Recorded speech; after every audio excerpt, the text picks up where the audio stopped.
virtual assistants for business. Yes, so we are talking about the value of AI virtual assistants for businesses today. And I'm your host, Olivera Bay, and I'm super excited about our discussion with some amazing speakers joining us from across the globe who volunteer their time and to be with us here today. So thank you and welcome everybody, as well as all the attendees that have registered. Thank you so much. This event is exclusively brought to you by Conversational Collective, a community to explore, learn, and create technologies that leverage human conversations, including multimodal, voice first, and chat. And this is our, these are all our amazing speakers. And we have Fatema, Hans, and Mohamed. They will introduce themselves a little bit later. I'm going to proceed with the intro, and we're going to greet all the organizers. And it does take a village to organize these events. And it's my honor and pleasure to be part of the Conversational Collective. And let's meet our event organizers. Yours truly, Ali, Anchor, Bishma, Brittany, Emily, Megan, Meredith, myself, and PJ. Thank you so much, organizers, for everything that you do. It's an absolute pleasure to collaborate with you all. And we also have Masha Guram-Prez, who's also going to be our newest organizers joining us. And next slide. And Conversational Collective is a volunteer-run organization that relies on sponsorship. And if you're looking to hire conversation designers or become a sponsor, get in touch with us or follow the link below. You don't need to copy the links below. It will be shared with you in the chat. And next slide, thank you. If you're new to Conversational Collective or you just want to be part of our ever-growing community, again, we'll be sharing all the links in the chat. And as well, you can fill out the community forum where you can provide us with the feedback. You can sign up for our newsletter and join our social channels like Slack and LinkedIn. And furthermore, you can learn about our upcoming events by subscribing to our newsletter, following us on Eventbrite, Meetup, or just checking our website. And again, all the links will be in the chat. And our agenda today is 11 to 11:10. The first 10 minutes is an intro. The first 40 minutes is a discussion, and we're going to wrap up with questions in the last 10 minutes. And before we begin, do introduce yourself in the chat. Tell us where you're joining from and what brought you here. And feel free to drop in any questions during the chat. We love to hear your questions and to hear from you with any comments and reflections you might have. And now, without further ado, it's my absolute pleasure to introduce our distinguished panelists who will be sharing their wisdom and experiences on this exciting topic of the value of AI virtual assistants for businesses. Speakers, please take a moment to just introduce yourselves and tell us a bit about yourself. Let's start off with Fatema. Yeah, hi everyone. It's a great pleasure to be here with all the amazing speakers, and thank you so much, Olivera, for giving us the opportunity. I'm Fatema. I am from India, but I've just recently moved to Canada, and I am a part of a CDI Services group as a senior conversation designer. Previously, I've worked with companies like Haptic, wherein I have designed and built really challenging and upcoming chatbots implementations. I've worked on some of the most complex projects with Haptic. And yeah, I'm here again for a new adventure in Canada. So yeah, thank you so much. Welcome, Fatema. And Hans, you're up next. Yay. Hi, everybody. My name is Hans. I'm one of the founders here at the Conversation Design Institute. So what we do is we teach people how to create chatbots and voice applications. And we have certification programs around that. So we got a couple thousand students around the world. And now with all these new tech things, it's also fun. We're working now on course materials around large language models and helping enterprises navigate all of that new stuff. So yeah, happy to be here. We got a training company. I know we got a consulting firm called CDI Services. So I guess I'll leave it at that. Right on, Hans. Welcome. And last but not least, we've got you, Hassan. Please do introduce yourself. Thanks a lot, Oliver, for having me. Well, yeah. Hi, everyone. I'm Hassan. I'm VP Design CX at VUI.agency. VUI.agency is basically a leading conversational AI agency where we do or offer design services. We're all around designing or strategizing around your virtual assistant or conversational AI assistants. My background is actually UX, so this is where I come from. And for the last, I would say, 6 years, I've been, more or less involved into conversational AI, whether it's, since like the chatbots when we started, hearing about how these things work, till today where we have all of these devices around us. And finally, we have exciting Chat GPT coming up. So I think we're touching on so many points for the future of conversations and the future of also assistance. Glad to be here with you. Thanks, Hassan. And finally, I'm going to introduce myself. I'm your host, Olivera Bay, and I'm a senior trilingual conversation designer at CDI Services with a background in design, UX, and conversational AI. And as a moderator of this panel, it's my role to keep this conversation flowing and make sure everyone has equal opportunity to contribute, including the panelists and people in the chat. And throughout this discussion, I'll be guiding the speakers, encouraging them to share their experiences, insights. And so the three main questions we're going to try to answer just to hit it off. So how virtual assistants can deliver a positive ROI by increasing sales, reducing customer churn, and decreasing operational costs. And I will ask Fatema to chime in first, please. Yes, that's a great question. And I think this question is, almost floating around when we initiate any project, when we initiate any chatbot implementation or any voice bot implementation.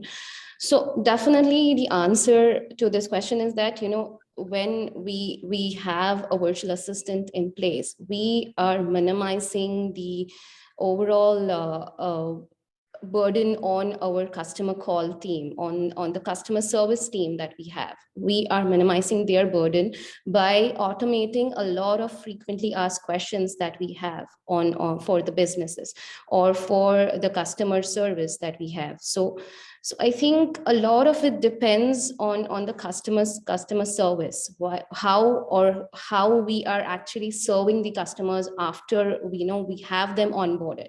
A lot of it depends on the experience that we give to the customers.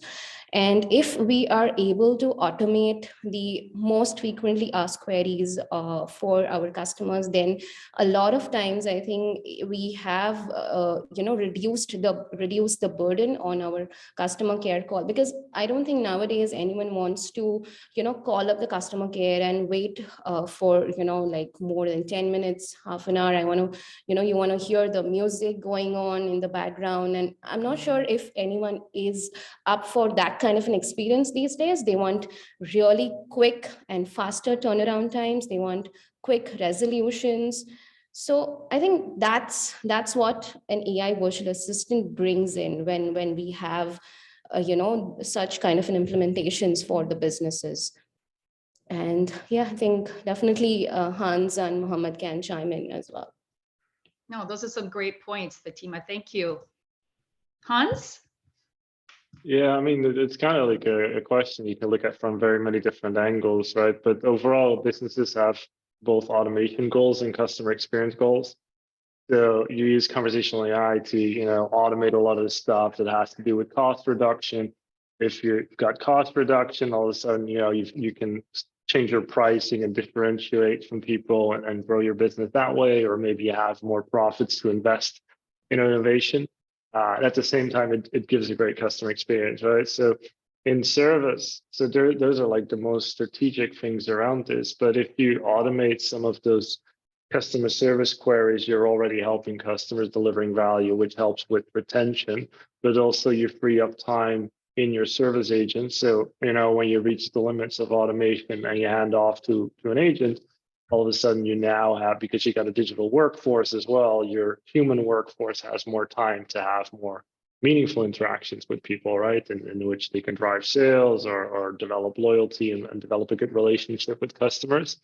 So by getting the simple stuff out of the way, you can have deeper and more meaningful interactions with people. But I think also a lot of businesses aren't really utilizing the capabilities of chatbots when it comes to true sales.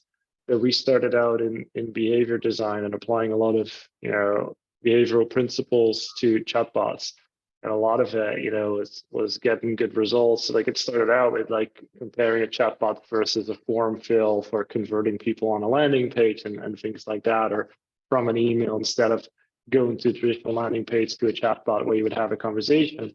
And the power of the conversation, if you design it well, actually increases conversion rates.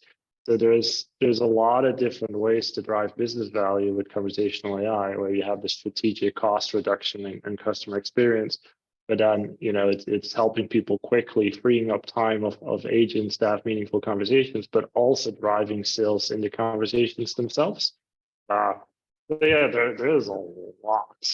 And I guess it depends on your roadmap and strategic goals of like how you're prioritizing that. Because if you do everything at once, then projects tank. That's also what we've seen. So you got to be pretty strategic about the order of which you do things. Yeah, I think that's one of the key things is the strategy and how to really reduce the scope and make it successful before taking on too much. I think that's a really great point.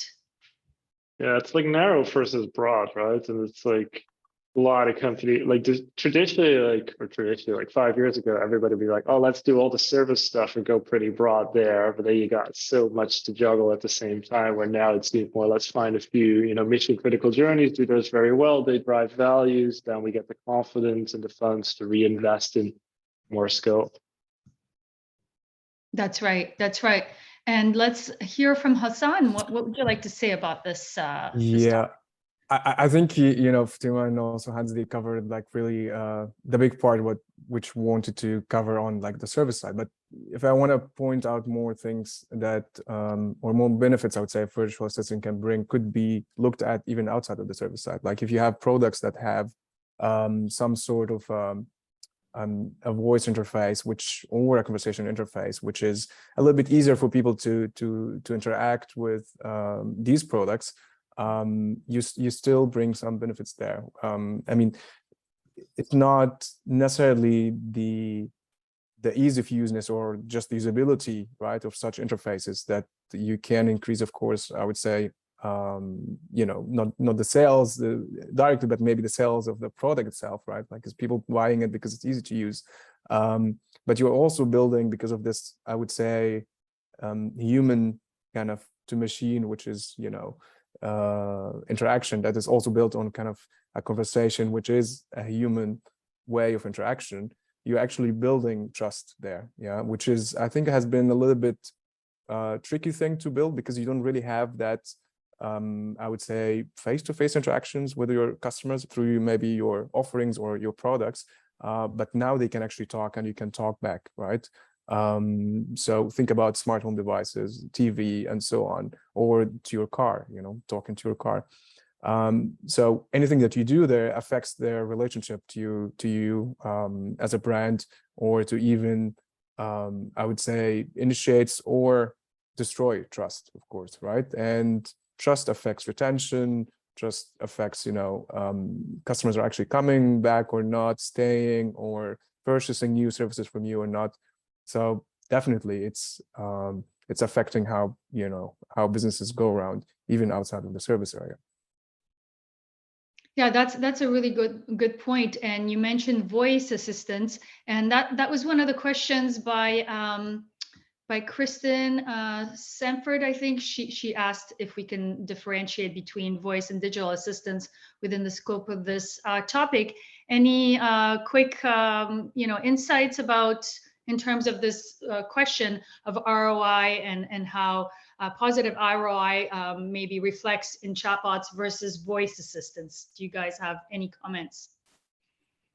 I think we can bring in a metric around CSAT, which is customer satisfaction, rate. So definitely we do this via chatbot by bringing in the feedback module in place that, we at the end of each and every chat, we have a feedback in place that, we are collecting a feedback on that particular conversation. So even with the voice bots, I think we do have primarily within the IVR voice assistants, I have seen that, they do have this kind of a feedback module wherein you take certain feedback from the users around how the interaction went and how well they were assisted, or how well, the resolution was, or how quick the resolution was done for a particular user. So I think a customer satisfaction rate definitely gives a point of view on how we can drive value to business for even the chatbots and both the voice bots as well. That's a great point. Any final thoughts on this topic, Hans or Hassan? Yeah, I'll say, sorry, go ahead, Hassan. Go ahead. I'll take it, because otherwise we get in that loop of politeness. But no, I think if you think about ROI, like it doesn't really, like it depends on the organization and the use cases that you focus on, what makes sense for you, right? So where for some business or any organization, it might make sense to drive value via voice channels, whether it's on the phone or whether it's in a device, etc. Where for the other, it makes much more sense to do a chat. So a head-to-head comparison between the two is very difficult. But ultimately, it's like where your customers, patients, or employees are, that's where you want to start automating this and drive value. But I think a lot of organizations, what we try to get people to do is to develop one AI assistant. And that AI assistant, we develop voice first and technology agnostic, so that when it's voice first, they can talk to people over the phone or via smart speakers. And you're just using language, so it's much easier to translate a voice assistant into a chatbot than the other way around. So if you design voice first, you actually develop one AI assistant that can then interface with people on all those different channels.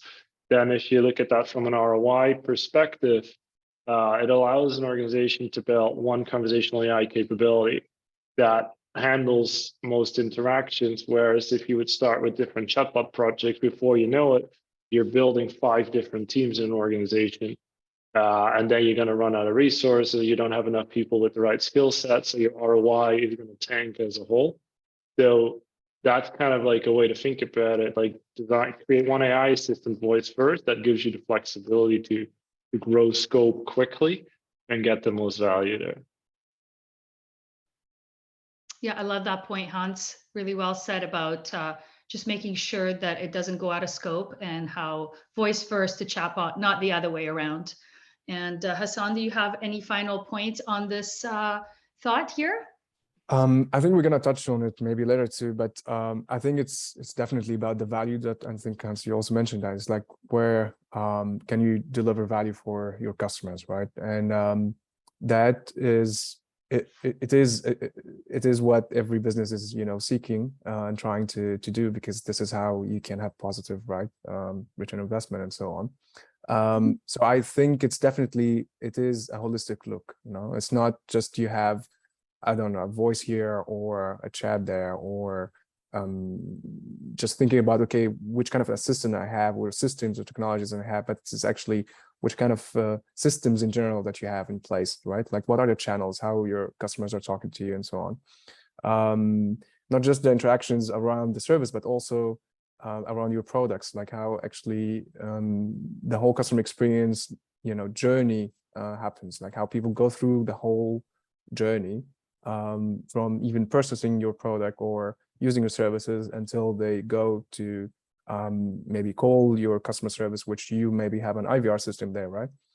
I think it is a holistic view on it, because any kind of up and down in any part of it actually affects it as a whole, right? And at the end of the day, people don't see what you have as a system, or users or your customers. They don't see what you have as a system, but they have just, I would say, one view, yeah? And this one view is the most important view that you need to to complement for it.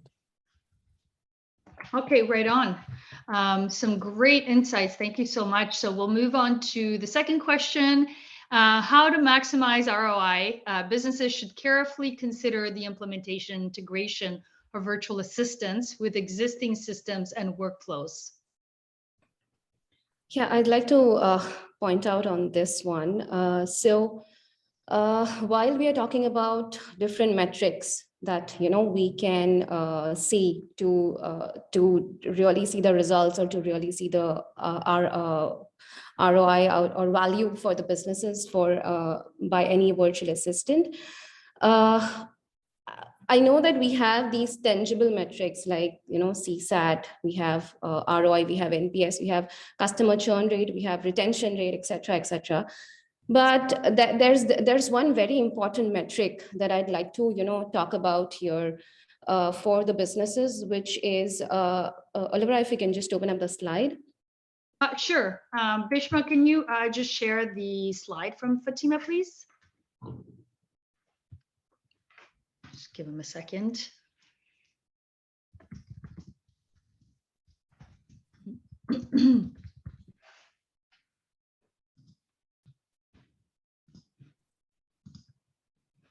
Okay, you can, okay, I think it's coming any second now.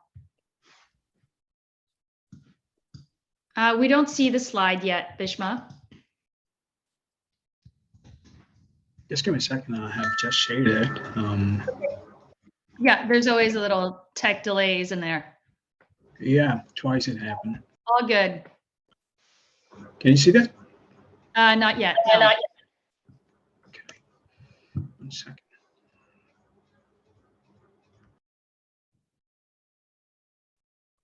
I can just probably explain it even. Yeah, go for it. Yeah, so this metric that I'm talking about is TTV, that's time to value. It is really important for businesses and even for the conversational AI platform providers to calculate TTV. We usually calculate TTV in the number of days. And TTV is a term which is used when, something like, for example, if we initiated a project, and till the time we deliver the project, we calculate this particular metric in the number of days. So the number of days that it took for us to, really start gaining the value out of this technology is something that's very important to even understand from an ROI perspective and even from the other metrics perspective.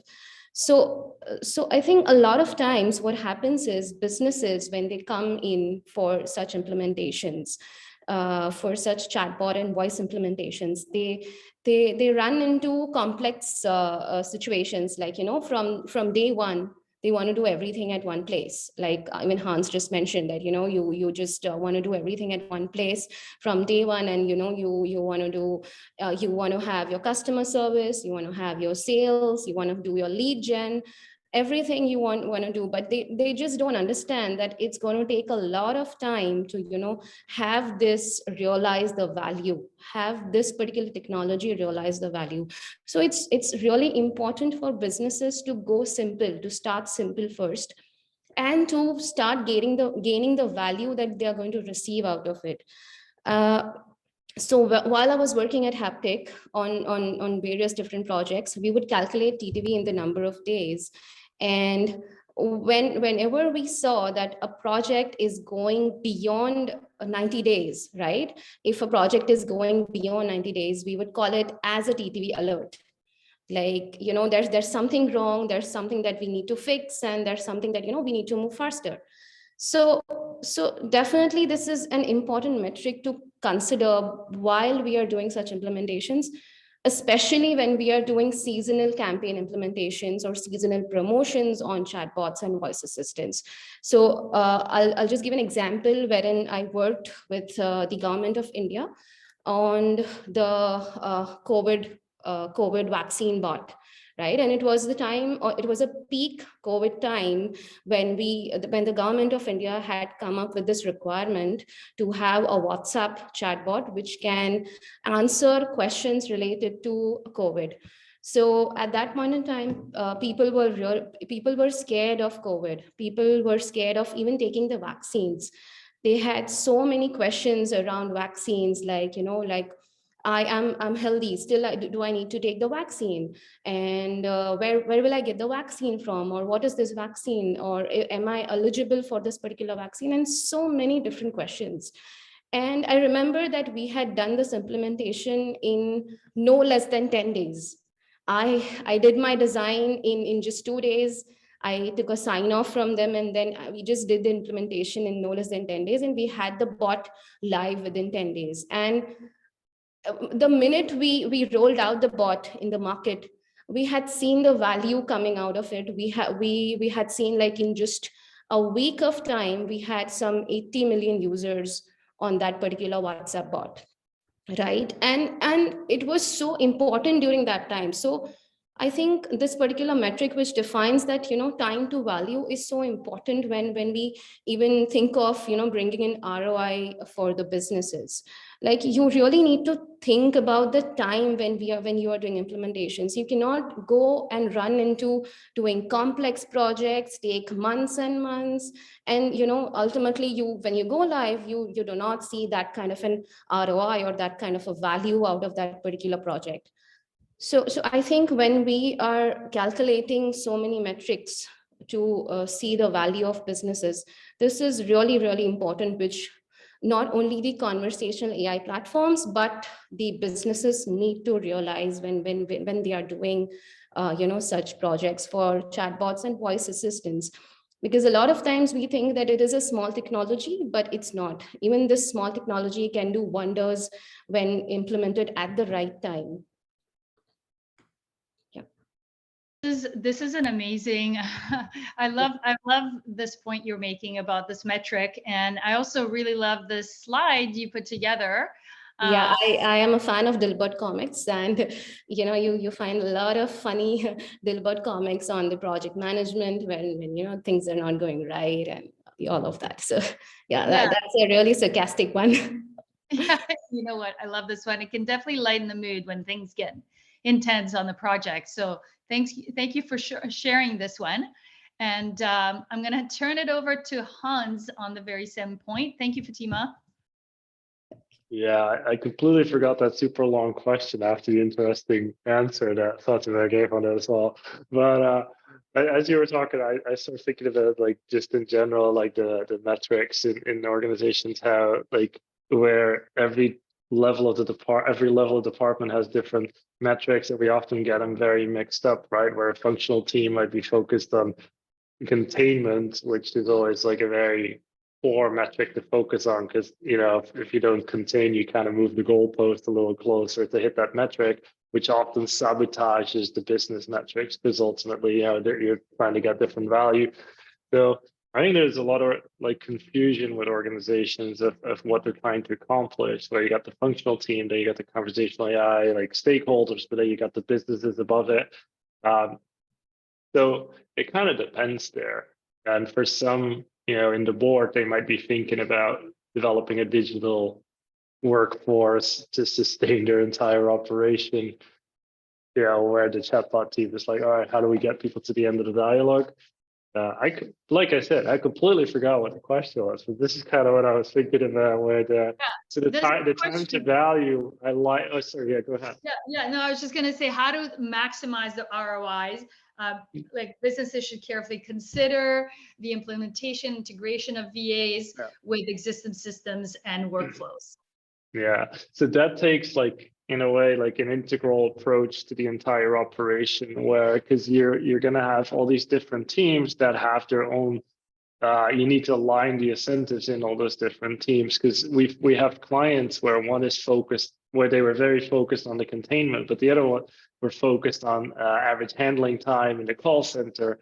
But they were so far apart that actually the conversational AI team was sabotaging the business goals there, right? So it is important to develop a conversational culture within the entire organization, where everybody actually understands, like, what are we doing here? Why are we doing it? Why do we care about it? And kind of what's our time to value, but we all need to have a shared understanding of what value is, because it wouldn't be the first time that you actually find different departments fighting each other without knowing it, just because they've gotten different KPIs to focus on.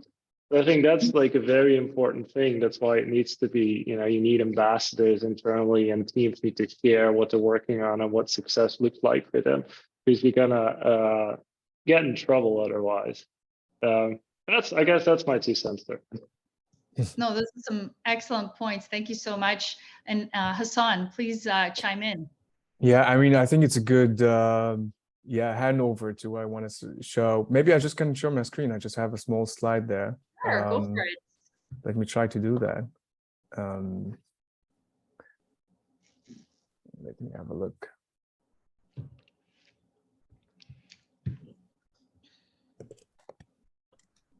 Yeah. Yeah. So different. This implementation integration is a real tough one for businesses trying to like start that process. Yeah, definitely. So I think the idea here is, I think we are in the same line, Hans, where I'm just picking up on where you stopped. We have different metrics. I mean, what is a metrics, right? I mean, a metric is just, I would say, a benchmark. It's just saying, okay, I'm gonna measure where I am at the moment, and I'm gonna try to see how can I get it higher, how can I get it lower, right? It's just more of a value that you would like to reach, and it depends on where you are in any kind of company or organization. There are different metrics, of course, in place, and the idea here is, when we look at it, we try to link where, what is the biggest, metric we would like to kind of adjust or have an impact or effect on, right? Like, and normally that's like the ROI for business, right? This is what most people in that management, I would say, level really, care about. But most of the people actually go to even like a little bit of, oh yeah, we are also a little bit customer experience oriented, so we would like to know the NPS, or we have some goals for the NPS or the CSAT, right?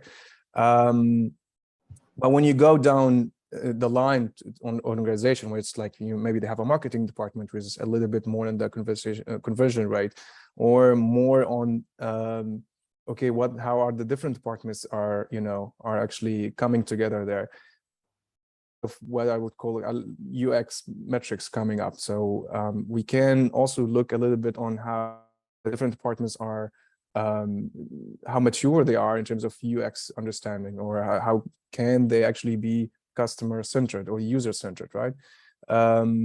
And from there, we can go to, I think everyone knows about how to measure some experiences. Like, you can have the ease of use, I think the time on task, which is very related to what Fatema was talking about, to go a little bit deeper into the conversation interface. Like, there are so many things around that, things like interaction rate or conversation success or fallback rate or handover. There are so many metrics out there to pull out.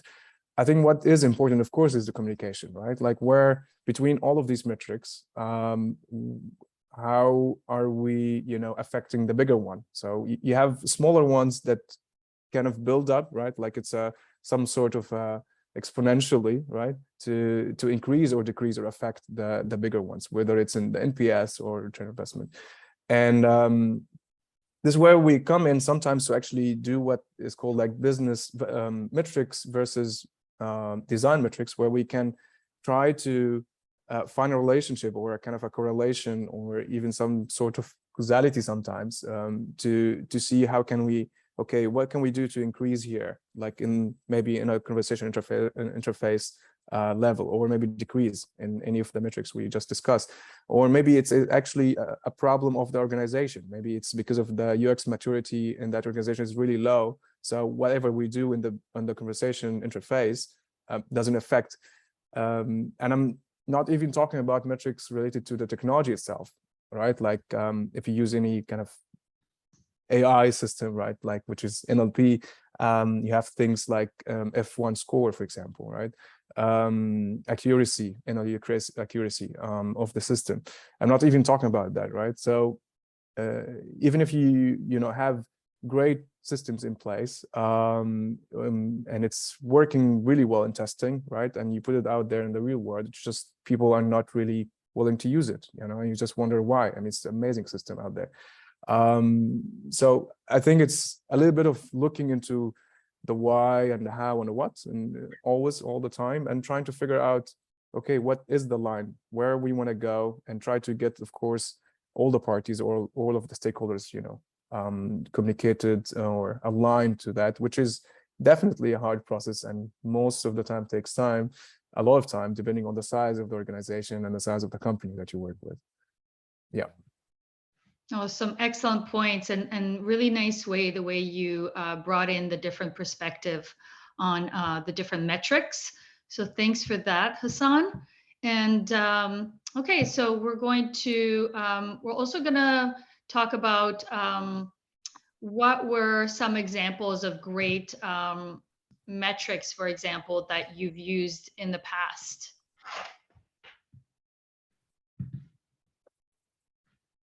I thought we were gonna go back to Fatima.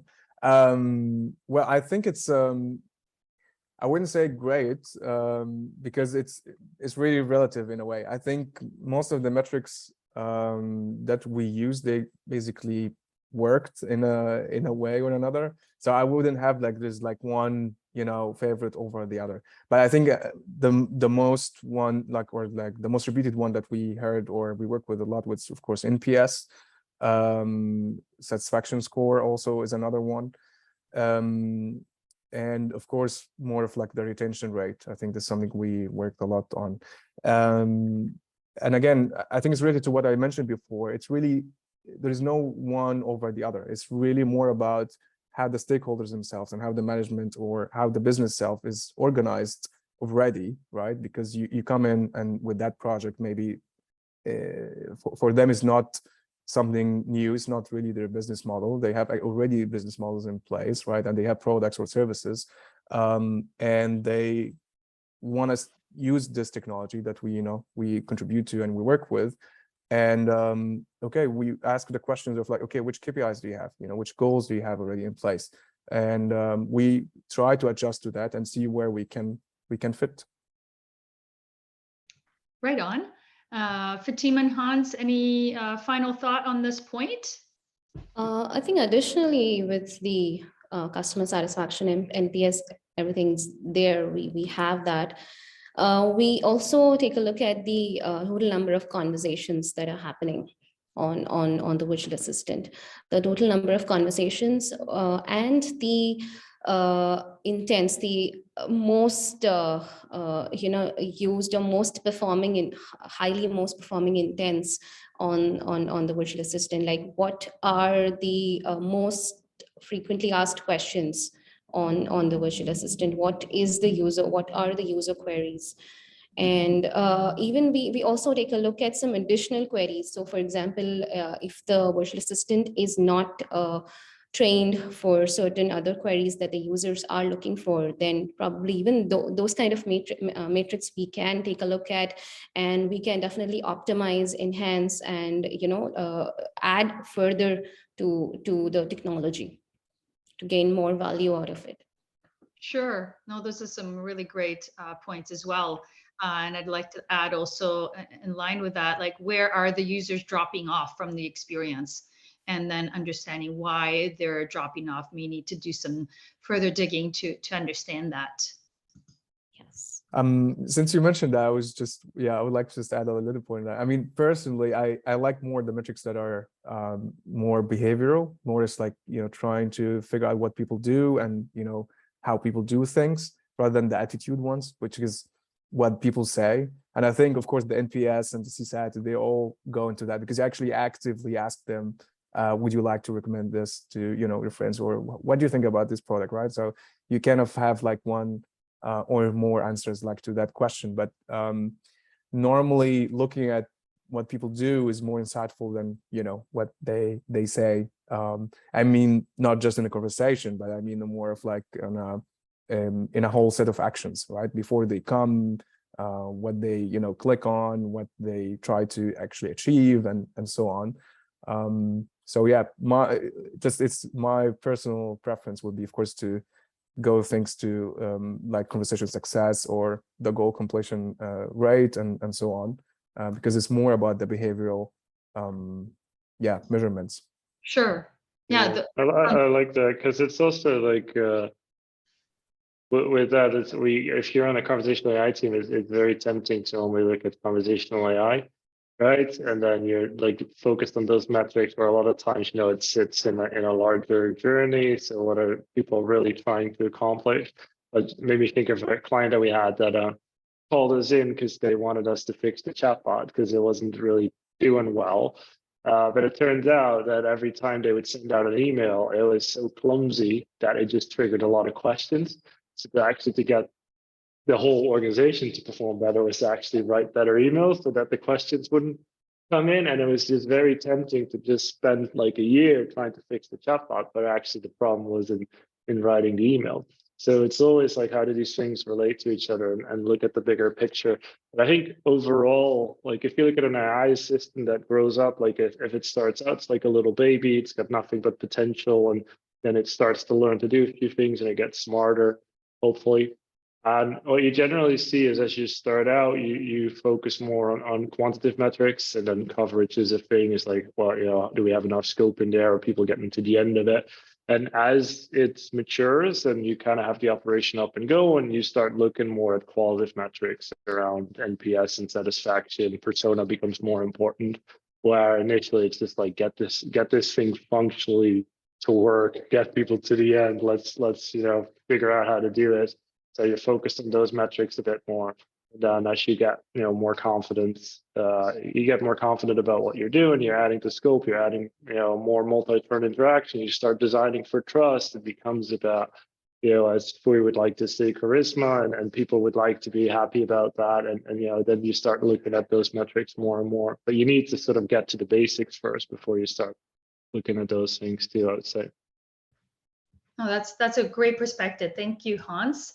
And the last of the three questions, I think we've covered a lot of ground. So if there's anything in addition to what we've already discussed, so the third one, how will measuring and analyzing the performance of virtual assistants be critical to understanding their impact on business goals and ensuring a positive ROI?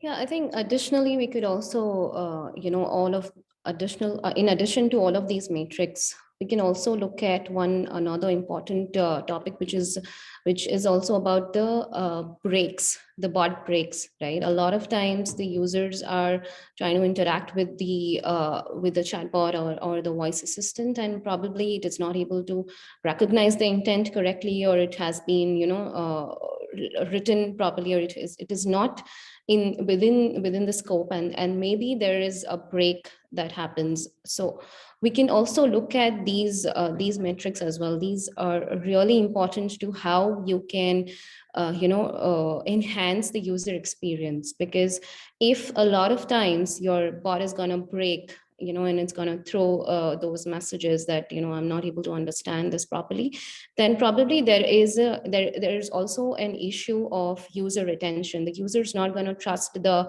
technology, and it's not going to come back for the same issue. It's definitely going to go to escalate. It's going to escalate it to the customer service team, or probably to any other platform. So for example, I am conversing on a web chatbot and I'm not able to find my resolution, then probably I'll go on another platform and I'll start, putting in my queries or putting in my issues. So I think a lot of times when we are, defining these metrics and we are looking at these metrics, we are improvising the technology, even looking at the bot break topics, or where the users are facing a lot of issues and they're not able to, get their response in the time frame, is very important to get the maximum ROI, as well as to improve the user experience of the entire technology, or of the entire chatbot or the voice assistant. Some great points, Fatema. Hans? Yeah, I think I like what you're saying there. It's kind of neat where sometimes like a bot might not know how to do something and it breaks, and it's all right, let's put it on the roadmap. It's in a way it's all right, but there are also things that you can mess up that are just gonna hurt this thing forever. right? And I think it has to do with human simplicity and inclusivity. There's always this story, I think it was in Germany, where the government created a chatbot for immigrants, but then people didn't speak perfect German. So it's kind of like a slap in their face, like we can't help you because your German isn't perfect. So there are things that you can, like, you don't need the most advanced design from day one, right? If you sort of grow into it, but there are definitely things that you can get wrong on day one that are just going to damage your project for life. I think those things are so crucial to be aware of that.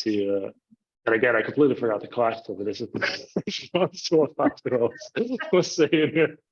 But yeah, it made me think of that like where you can regardless even of metrics, there are just some things that if you think about ROI that just kill the project from day one. Like that's stuff you got to be careful with. No, Yeah, I like like just that you adding brought. one simple language to the chat. Sorry. No, go for it, Fatima. Yeah, like just adding a simple one language preference for the users, wherein they are most preferred to talk to the technology. So yeah, that's a simple point, but it's very important when it comes to user experience. Yeah, excellent point. And I like that you have an example, Hans, of something that didn't go successfully, because that's one of our questions from one of our. So Candice Almeida was asking best example of business chatbots you've tried out, but I also like an example of one that didn't work. And so I'd love to, like, for some of you to chime in on that. And Hassan, I'll let you speak on that last question and any examples you have of like a poor experience or great experience, please. Yeah, I would like to touch, on the question that we were just talking about before first. So I think so, because it says performance, right, in that question, right? Like how, Right. measuring, analyzing performance of the virtual assistant, right?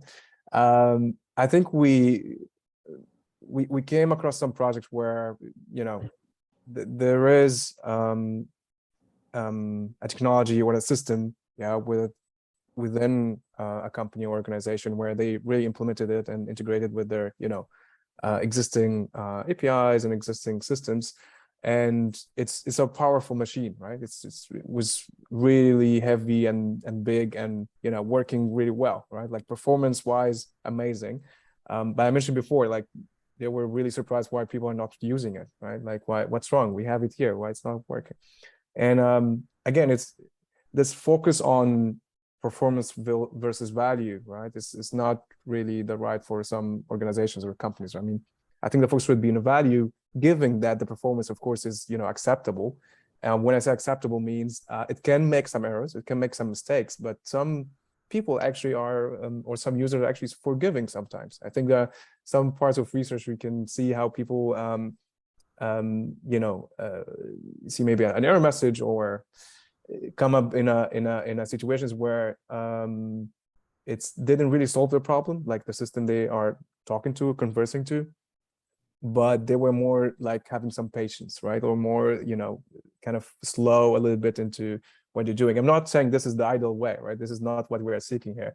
But building a relationship, right, with your brand requires this kind of like give and take and setting expectations. So if the expectations are being set right, meaning users see that you're actually trying to help them out, you're trying to solve their problems, whether it's a service or trying to get their jobs done, whatever their job they're trying to do at the moment, they are more willing and more, I would say, okay with such service. But if you have like amazing performance on such system, but it's not really filling, there's no this fit to the needs or to the problems, there's not solving the problems that users they have at the moment, then it doesn't matter if you have amazing accuracy and amazing metrics coming out of the performance, right? Like from technological side of view of things. And we have seen that like really several times.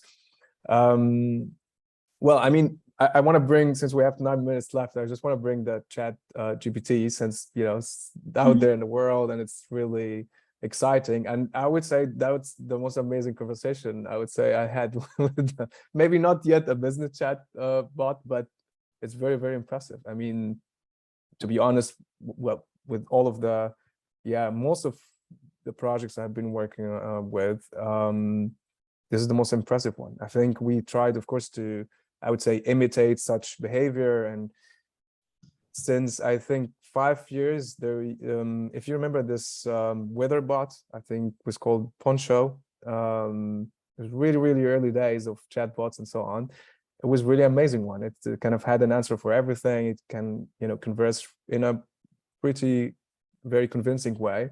I still think this is the best example for a chatbot. And I think ChatGPT now is just coming to change everything. Yeah, no, that's a great example. Like I think it's democratized, chat and just spread it to like the more, like everybody, the mainstream is what I'm saying, which has been like really revolutionary to say the least. And I want to make sure to answer one question from the chat from Jyoti.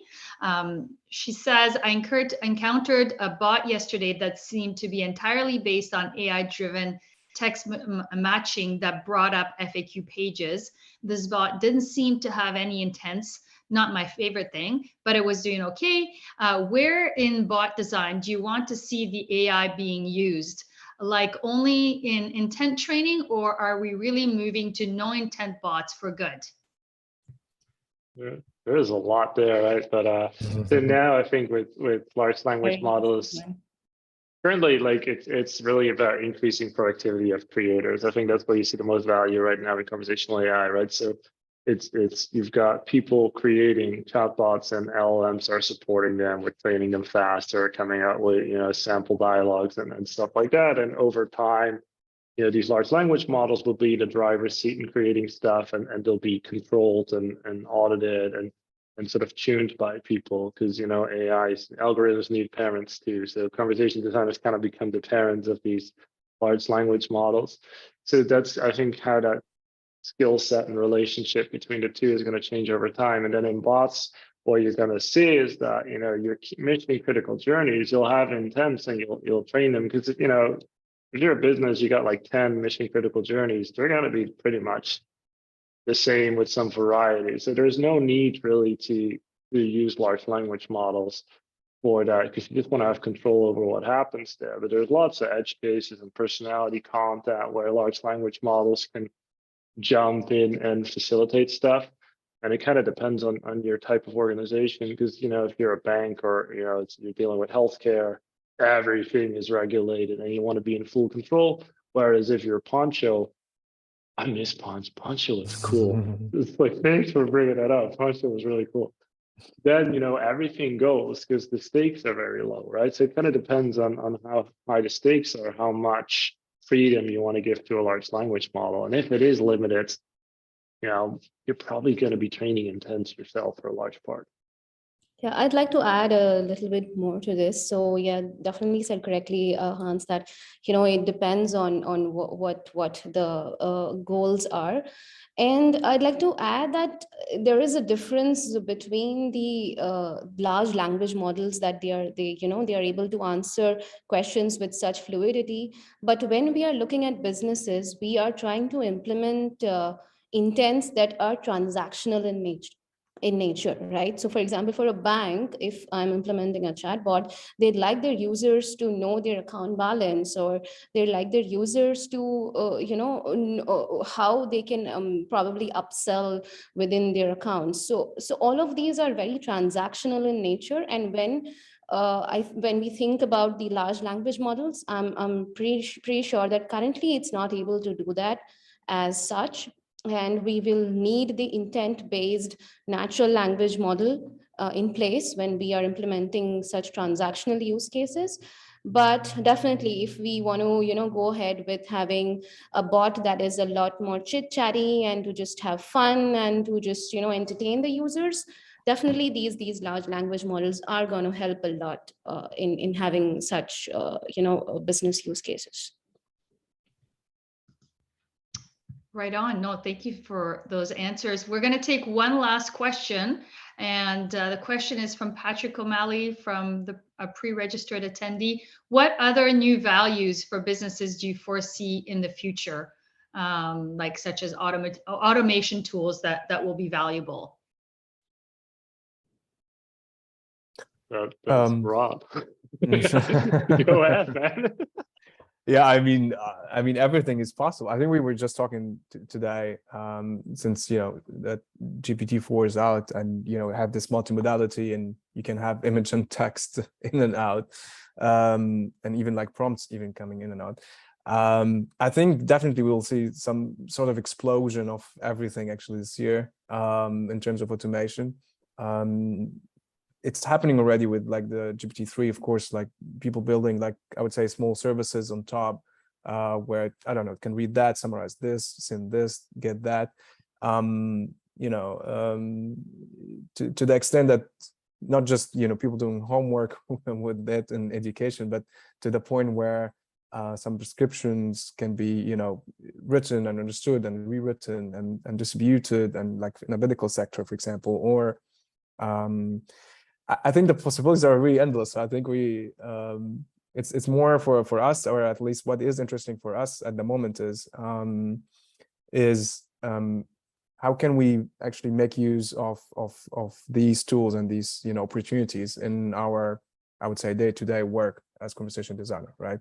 If we talk here in this collective, I still think that there's a lot of tooling coming out of that. Like we can still use things coming from the LMMs or like the large language models to even affect, I would say, the things that people might find a little bit very important, like the persona. I think we talked about it, Hans mentioned that a little bit, but for us it's more about the charisma itself, like how things actually sound, which kind of words are being spit out, which sentences are being said in which way, and so on.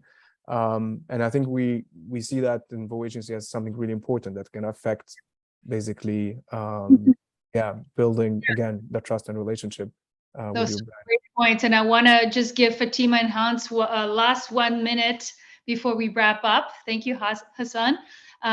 If you can just give a really quick answer, that would be great. Thank you. I think from a long-term perspective, definitely it's trust from the users for the businesses. That's the long-term perspective, because if the users are gonna able to trust the business, they are gonna keep coming back. They are really gonna keep coming back, and they might not even become brand loyal, but they might become your brand ambassadors. I love that. Yeah, so definitely trust is a really important value, a long-term value that businesses can gain out of these AI virtual assistants. Okay, thank you, Fatema. Last thought.